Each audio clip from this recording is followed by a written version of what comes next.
Long ago, in a time when Israel was ruled by judges, a special child was born, Samson.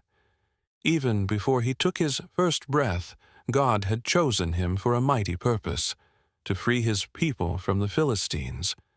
A woman, Samson's mother, looks up as a glowing angel appears before her, a messenger of the Almighty. The angel told his mother, "No razor shall touch his head. Your son must never cut his hair, for his strength will come from the Lord. He is chosen to deliver Israel." And so Samson grew, stronger than any man who had ever lived, lifting heavy stones, wrestling a lion, and standing against a crowd of Philistine soldiers.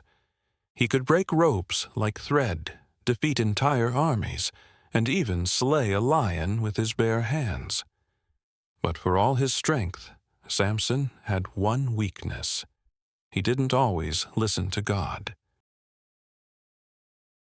One day, Samson fell in love with a woman named Delilah, a woman with a cunning smile.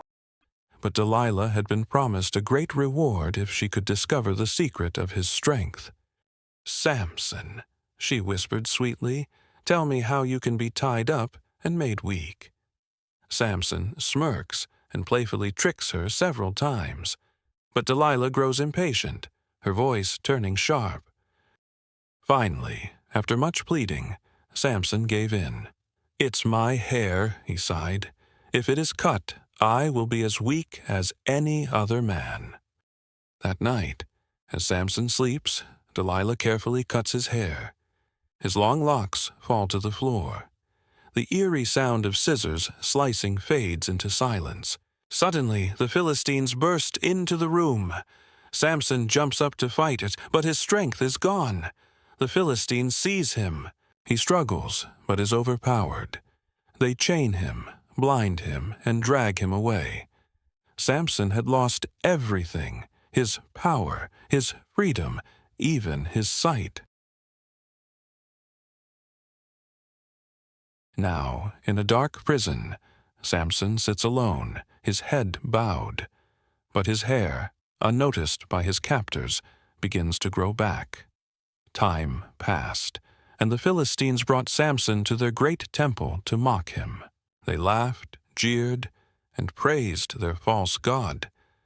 But Samson, he prayed, "Lord, give me strength one last time." Samson stands between two massive pillars, placing his hands against them. With every ounce of faith, Samson pushed harder, harder, until a deep rumble. Cracks form. The temple begins to collapse.